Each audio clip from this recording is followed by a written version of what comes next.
Thank you. Grazie, Gianni. Thank you, Gianni. Thank you, Sergei, for having organized this. It's good to be back home. We are living indeed difficult times, and some of the photos you've just seen, some of the things Gianni has just said, remind us all that we're definitely living difficult times. It is easy to have the feeling that working for peace and security, and we're not ashamed of saying peace, in our times is becoming more difficult than ever.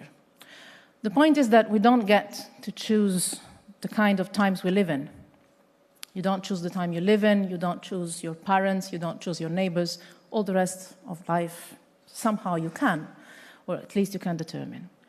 We cannot choose the times we live in, but we can choose to try and change our times, together with those who share our aspirations to a more peaceful, just, and secure world. And this is what truly defines us as political family, as progressives, socialists, Democrats.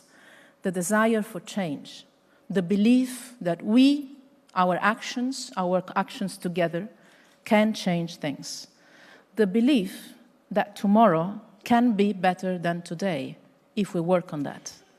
That despite all obstacles, progress is always possible, however difficult it may seem.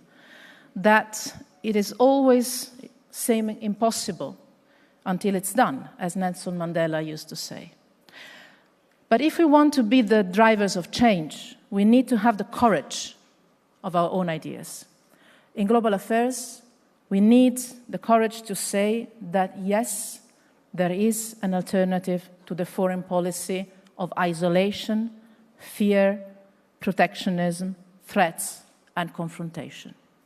There is an alternative, and that's the European way. We can be proud of that.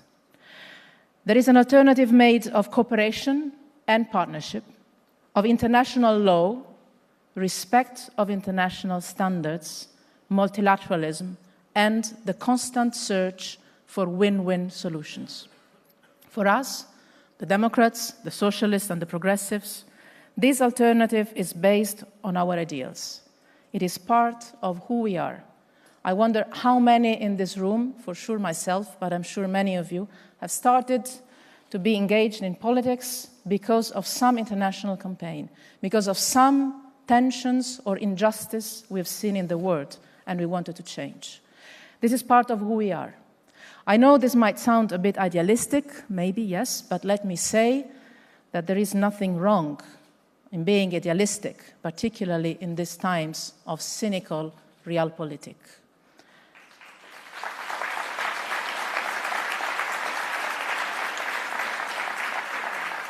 You know, often I'm accused, and I think many of us are accused of being naive. No, it's because we know that not only it's right to look for cooperation, to do politics also with a smile, also with our feelings, but it's also the most convenient and useful thing to do. Because there is more than believing in what we're doing. Is that we know that cooperation and partnership are not only more just, but more effective. We know that the solution to the issues of our times will never come from isolation, confrontation, and protectionism. We know this because that's our European experience. This is our centuries of confrontation and war that led us to believe that cooperating together, building our union, was much more convenient for all of us. This is the European experience. When we decided to stop fighting each other and build our union, cooperate, we achieved 60 years of peace, rights, and unprecedented levels of economic and social opportunities. A welfare system that has no comparison in the world. This is when we realized that shouting at each other, killing each other, was not leading us anywhere, but cooperating with each other was leading us to being the most successful regional integration project of human history. With the courage of our ideas, we also need the pride for what we have achieved together as a political family and as a union. We need the pride to say that the alternative to the politics of isolation and hatred is there. It is made of practical policies on sustainable development, on climate change, on a humane system to manage migration together, on a strong multilateral system. And it is delivering some very concrete results already today. Perhaps the most important one is summed up by the key word we have chosen for all our events: together. Together, first and foremost, together as a union, as a community of shared values and also interests. And this makes us unique, precious in the world stage. If you look around us in the world today, there is one global power only that is credible, reliable, predictable, humane, and indispensable to the rest of the world, and not only to its own citizens. And this is us, the European Union.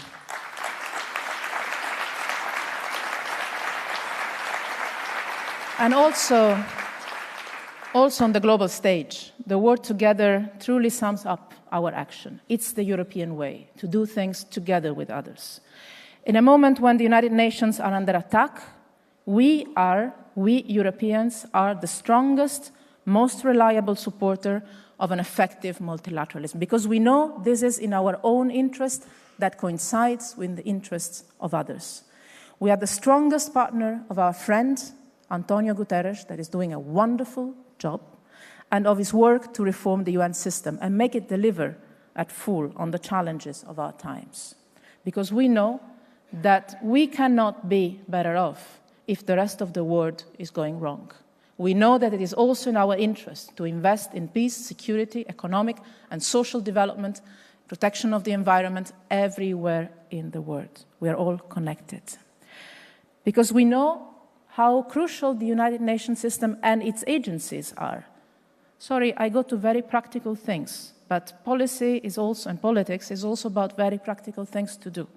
We understand in Europe, as socialists, democrats, and progressives, the value of UNESCO to protect cultural heritage in conflict, to protect the history, the memory, the identity of the people of the world. We value the work of the World Food Programme to prevent a humanitarian crisis. And rather than complaining after not having funded the World Food Programme of the refugee crisis, we fund the World Food Programme, because preventing a crisis is always better than dealing with it.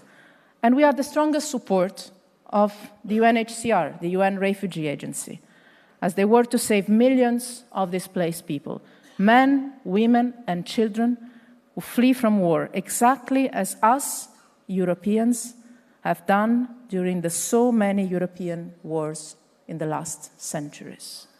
All these are not charity.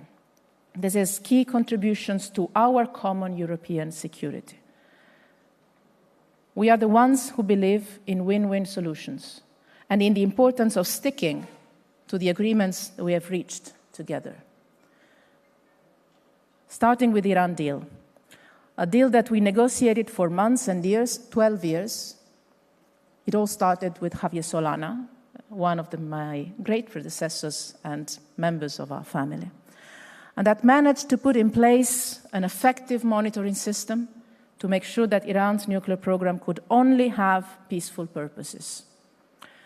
The IAEA has conducted hundreds of inspections, has verified 8 times, and said, again in these days, Iran has complied to all its commitments, all of them. It is a deal that has prevented and continues to prevent a nuclear arms race in the Middle East, next door to us, that brought security to our region and hope to the people of Iran, to those young people that were celebrating in the streets of Tehran, and that deserve, as well as the European young citizens, deserve a brighter future. And it has also created good opportunities for us, Europeans. That deal was possible thanks to us, to the European way, and to our role as a mediator. And as we were indispensable to reach the deal, We are today, and we will be in the coming days, weeks, and months that will be difficult. We will be the point of reference for all those that believe that when multilateralism delivers, needs to be protected, especially that you cannot afford, in the world of today, where everything is going wrong, to dismantle the single agreement that is working, especially on nuclear non-proliferation. There are some who believe that strength in foreign policy means scrapping rules and agreements and move alone in isolation, alone against the others, that being strong means being tough. Let me tell you, I think it's an experience we all have in life, that you need sometimes more strength to smile than to shout. The real strength lies in creating the space for dialogue, for a win-win solution. The real strength lies in building new partnerships, in listening and understanding and finding the common ground, in making sure that your partners are also strong. Fighting, shouting, being tough for the sake of being tough is often a sign of weakness, not of strength.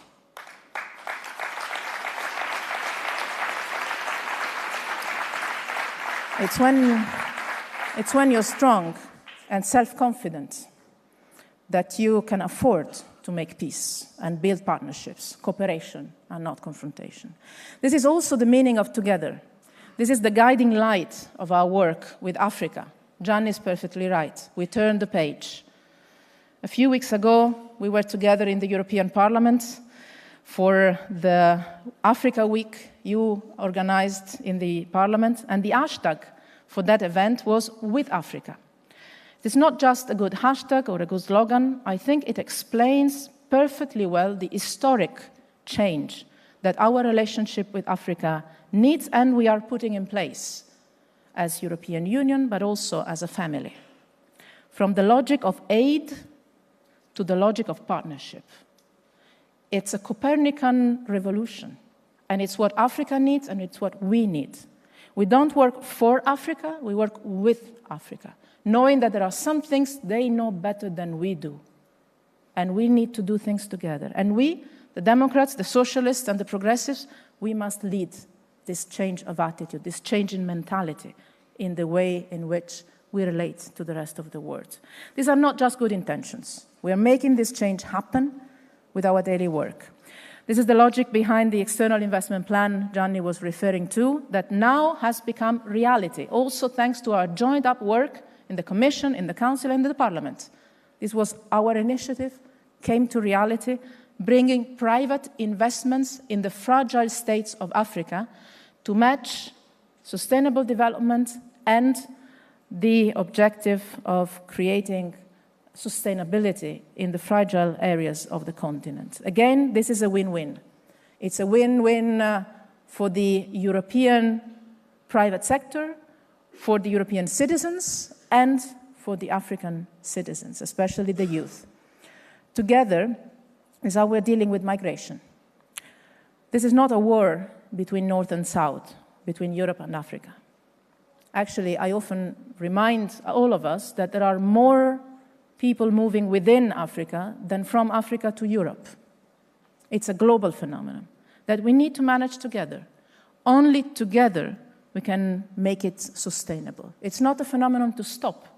It's a phenomenon to manage in a humane, sustainable manner. And let me add one thing. I know it's very unpopular, but sometimes you need to tell the truth. Occasionally.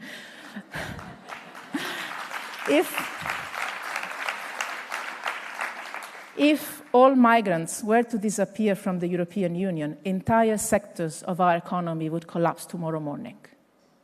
We have to have the courage to tell the truth.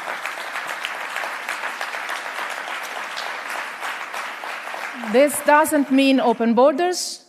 This doesn't mean fences. This means a partnership with the countries of origin and transit to work on a sustainable, rational, humane way to manage together the phenomenon. Together with the countries, together with the NGOs that are doing a remarkable job, together with the UN agencies, together with our partners in the world. putting at the center human beings. Human beings. It's never numbers. It's people with a name, with a story, with a family, with parents and children. It's people like us, like each and every individual in this room.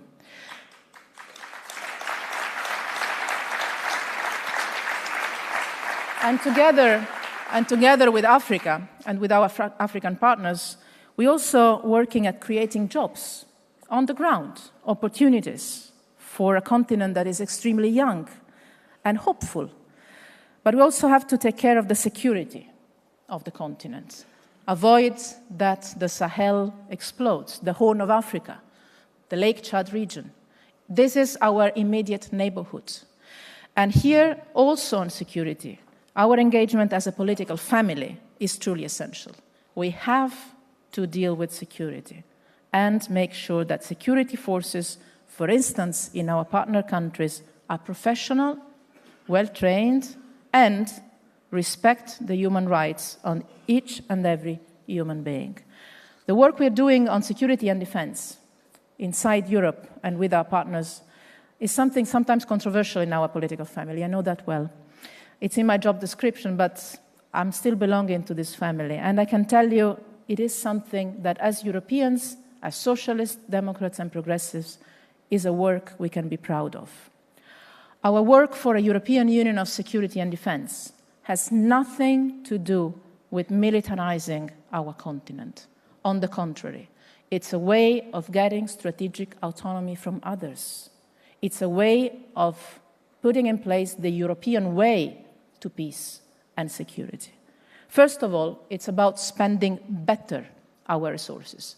Spending more or less, it's a decision for national governments and parliaments. But spending better, it's an issue of European Union capacity here. In times of strong constraints to our budget, after so many years of a tough financial crisis, and Gianni has said it all about it, can we afford to duplicate spending on the field of defense among 28 member states, or to invest our resources in a non-effective manner?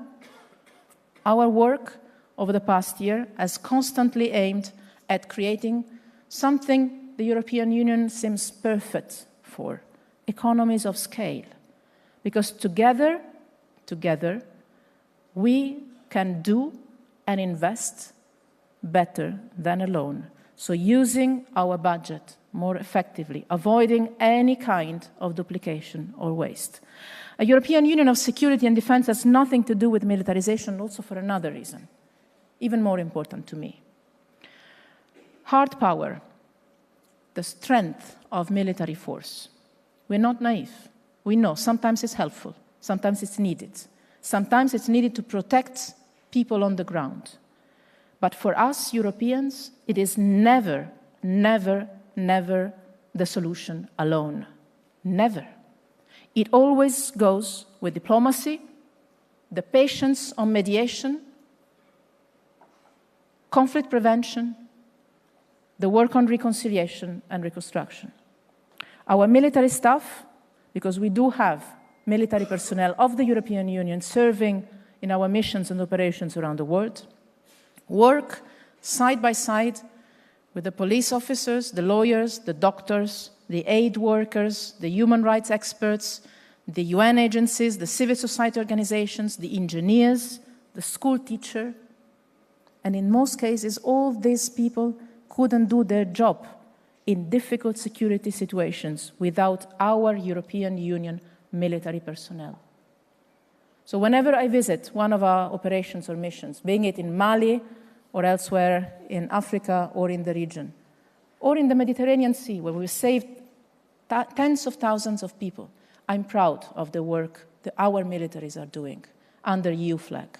Because for us, the use of force is always at the service of human beings, of peace.